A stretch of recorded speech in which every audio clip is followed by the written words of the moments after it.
Hello, and welcome to this edition of Secure Networks, the Endace Packet Forensic Files with your host, Michael Morris. This week's very special guest is Neil Wilkins, Technical Director for EMEA at Garland Technology. Neil, welcome. Thanks for joining us. Tell us a little bit about yourself and your background. Hi, Michael. Thanks for inviting me, to be honest. Background. I think I've been around this tree too many times, I started my career in the UK government, and ironically, not in this kind of line of business as an engineer. And the government struggled to get people that were graduates in the computing industry, so they retrained me.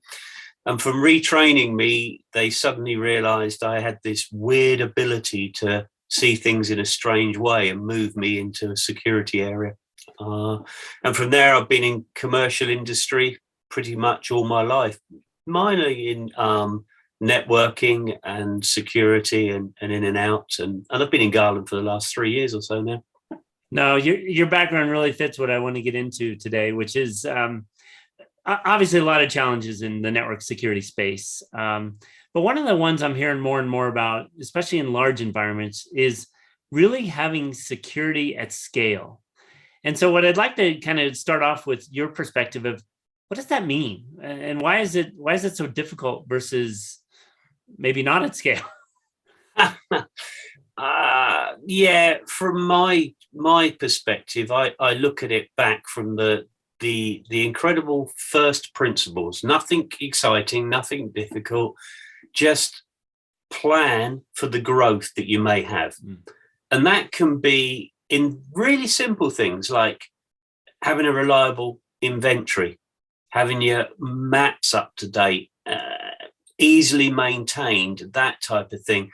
I remember as a junior engineer, the most frustrating thing when you've got a problem, not to be able to identify what is on any system. Right. So for me, that's the first level.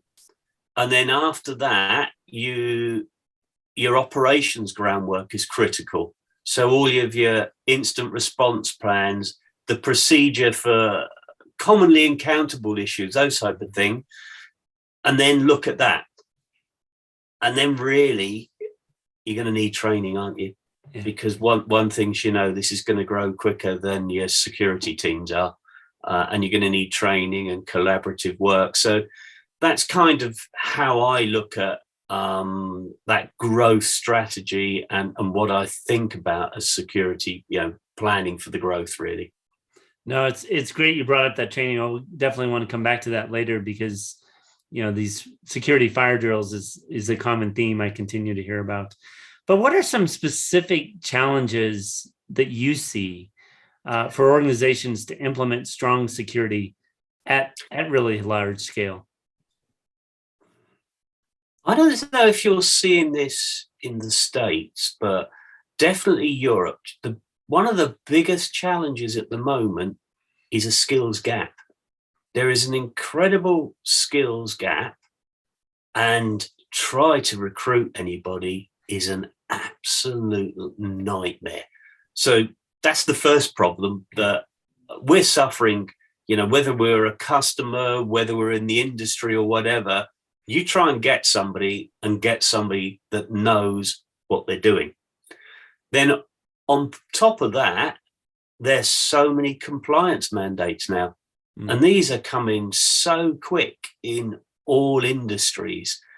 You and I were discussing a little bit earlier about the way the market's going up. I'm spending a lot of time in the OT market, and that OT and environment IT market merging. And then there's that complexity in there of, just think of cloud.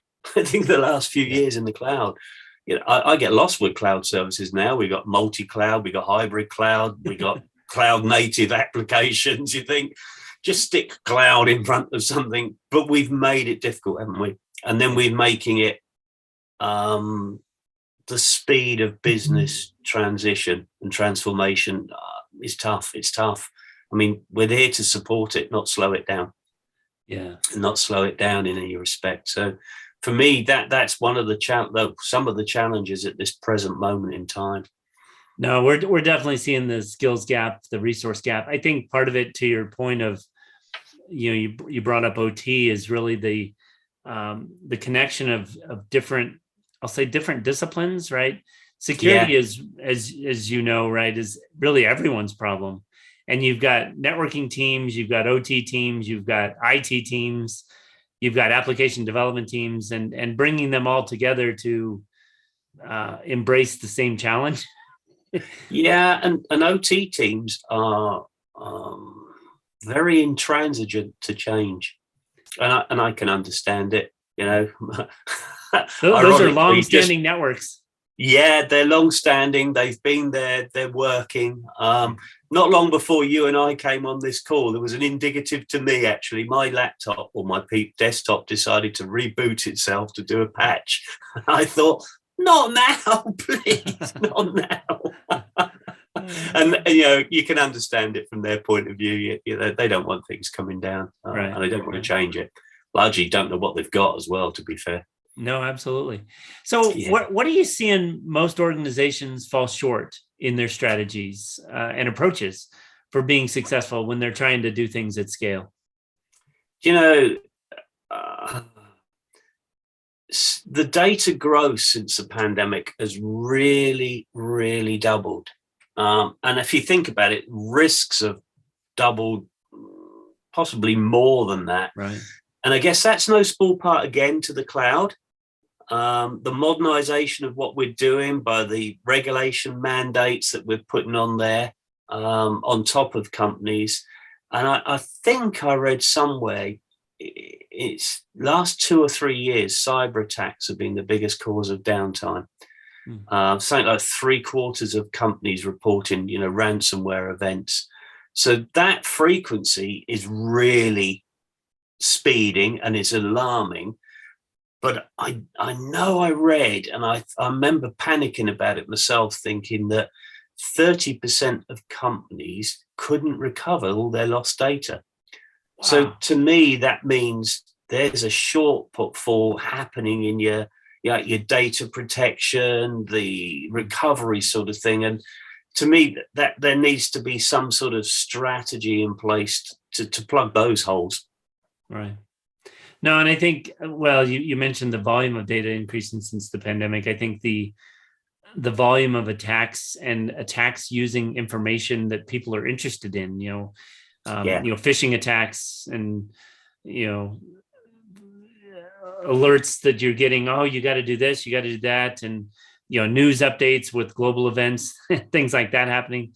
Just it's opening the door to so many phishing entry points, right? Is really crazy. Yeah, and it is. And don't forget, our supply chains are getting really long nowadays as well. Yeah. So once we start to look at the length of those supply chains and where this is happening inside the supply chain, it is a problem. It definitely is. And the sophistication is so clever. It really is clever. No, absolutely. So what are some thoughts or key recommendations you might suggest for any CISO or the large organization to start with, just to get on the right path for improving their security posture? Well, I think let's assess the risk. Let's assess the risk, identify it, and mitigate it. But what you do has to be proportional to the level of risk you've got. Right. So, I always think back when I was, I had a young pre-sales person working for me many, many years ago, and we were doing something with a global company. And in fairness, it was expensive because we came in at the Rolls-Royce version, and they maybe wanted the Ford, who knows. But he always said to them, well, you pay for your level of paranoia, don't you? So, and I remember cringing and thinking, he said it as it is, but really, you got to perform that risk assessment against what you believe is the important assets, the likely exploits, and then the impact it's going to have, but it has to be proportional to the level of the risk. Yeah. Once you've done that, you need some sort of management plan, Right. because without it, you don't know where to start. Who has the responsibility to do what and where? And if you don't do that, you're going to fail that. What do they call it? The 1-10-60 challenge of detect, understand, and contain. Right. But you then need to prioritize that against the business impact, the vulnerabilities by the business, and to me, the thing that people always seem to always cringe about, but it's the obvious one. Then break it down, and then test, and test. Just keep testing, and then build that dynamic procedure, or whatever we like to call it, that management plan against the testing. And I have been into so many places where they don't test, or if they do test, they test today, and they don't test frequently, and then review and update. And that's the last trick around it for me.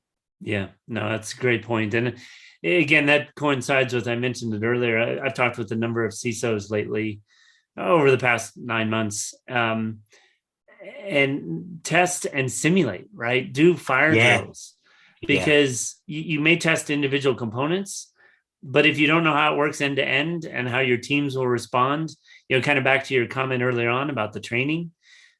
Yeah. Do they know to, get authorities involved? Do they know to save the critical data? Those types of things. Those are all key pieces to really get into it. And don't forget, with the new manatoriums that are around, you've got to report some of this as well. Yeah. You are, mandated to report to certain authorities some of these things that you're doing, and some of these exploits and protection methods. Many years ago, I worked at it was actually a disaster recovery system with the UK bank. And when we put the whole plan together and finished at the end, one of the things I said is, well, you need to test it. And they said, what? I said, well, you do need to test it. What happens if this scenario happens? And they said, well, our staff wouldn't be that daft. And I said, but you don't know, do you? No. Until that moment, you may not have properly trained them. You don't know what's going to happen. You don't know how any of us will respond under pressure and at that moment in time, which goes back to what you were saying. Yeah, absolutely. Kind of switching gears a little bit, but it's closely related. We're seeing just tremendous growth and adoption of SOAR platforms, and with our tools specifically, looking to get packet data as part of their SOAR playbooks. They're becoming key for many large organizations, simply because the volume of alarms and alerts. So what are your thoughts or recommendations to our listeners who are thinking about deploying a SOAR solution? I think you need to kind of identify the use case that you're trying to solve. Talk to whatever you like to call them, your analysts, your people inside, and understand what their pain points are. So what the repetitive task they feel is unproductive, and what is boring them, which is probably the same thing. And I can go back to working previously in my previous company, where there was an IDS solution that I'd have got them to put in, to be honest. And I was down with our IT guys sorting out a problem on my laptop. And I said to one of the guys, I said, what's all that? And he said, that's the IDS logs from the stuff that you made us put in. I said, do you look at it? He said, absolutely not. It's just boring. It's boring. I haven't got time to do that. Gosh. So you think, but you can understand why. When I saw him, I thought, I can see what you mean. So I think that's the first place to start, because if you've got people like that, that's boring. It's a repetitive task. I'll do it when I've got to it. I don't want to do it. Understand that case, and then get your workflow sorted and ready, so that you're have proper documented procedures for handling specific threats. So you can know what tools you have. So if you know what tools are being used and where you're doing it and what that procedure is, then you're ready. If you don't know that, then you need to start that, because Right. once you start automating something and you haven't got it in the first place, you're just going to compound the problem. You got the cart before the horse if you do that. Right? Exactly. Yeah. You're just exactly. You haven't got your workflow right. And it's that you use to create your playbook. And then you need to integrate it all properly, don't you? And then test again. Then we're back to what we said. We test and then measure your improvement. Yeah. No, that's really good inputs. One of the things we're seeing too is along those lines is people biting off more they can choose. Start small, start with a specific use case or two. But what are some other things you think SOC should avoid when rolling out a SOAR? I think you need to think about the instance again. Think about the instant response before you automate it. So automation is a really big sell, obviously it is, and we could go back all the way back to the very first question. We say, once we get bigger, we automate it. Yeah. But when you automate it, it brings its own, I'll not say challenges, but if you do it rushed, you're going to have inefficiency inside there, and then you exasperate the problem. Yeah. But then the next side, and we can also come back really, can't we, to what we were saying earlier on, you need to align your in-house skills as well. So you need to align them, and it's back to training, isn't it? Because you need to align that back to whatever platforms you decide on. Right. And then adapt it all, because it's going to evolve. No, absolutely. Great input on the adapting, because nothing's constant in this business, right? No, and that comes back to really what we said earlier, wasn't it, Michael? If you test and you keep testing, then things will add to it and they will evolve, and you need to adapt both all your policies and the way it was all running as well. Yep. No. So looking forward, we always like our guests to kind of be the forecaster, shall we say, of the security weather map. Oh dear. So what's one thing in your mind that our listeners should really think about or look out for over the next 6 to 18 months, in the ever-shifting battle for cybersecurity? Well, I think if I would have been an accurate forecaster, I'd probably be in Hawaii or on the Gold Coast now, sipping something. So I'm going to go for what I kind of see that's happening a lot at the moment. I've got very heavily involved with OT, and obviously with the IT background. So what I have really noticed is those two things are merging. Yeah. And those two are definitely merging. And we've got those silos again of people that understand IT, understand OT. There's probably people that are dangerous like me that understand bits of both. But what I have seen is identifying your assets. And if you can't identify your assets and your flow of data, you've got problems. Yeah. And I've noticed that is not good. That is not good on lots of levels in multiple companies. And for me, that looks to be a problem. Whether that's the end of your, what we can forecast in the cybersecurity, I don't know. But it is, if there's something that I would say at this moment keeps me thinking, is that identification and that workflow between them, or just the flow of data. And as we mentioned earlier, we've made it complex as well. Even the cloud comes into OT now, and you think, ooh, yeah. No, that's tremendous insight. I was talking with the CISO that focuses on OT not too long ago, and they were telling me this story, Neil, where they were doing a discovery on. It was targeted around the OT network, but like you had described, the networks are merging together.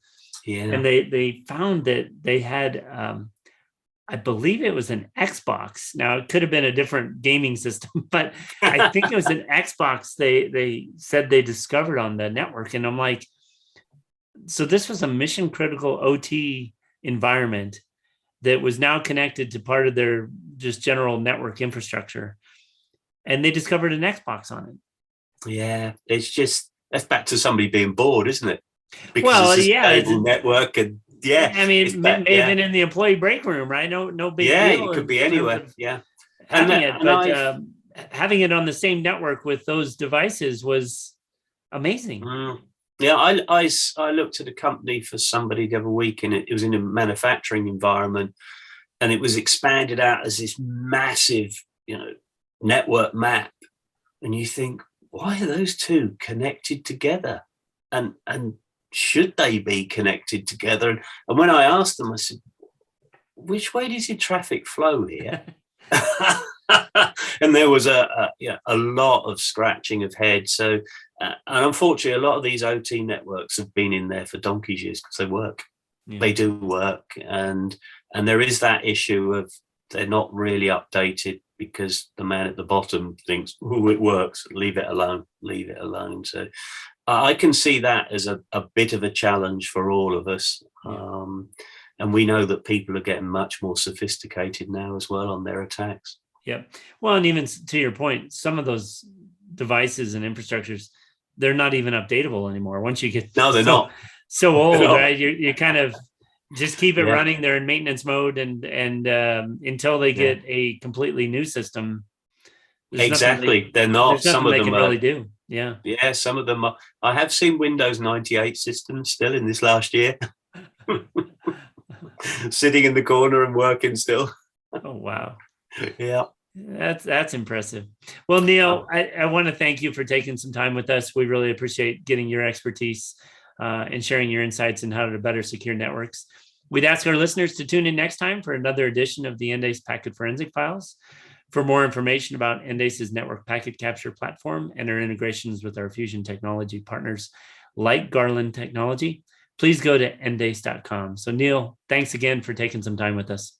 And you, Michael, thank you for the time. All right.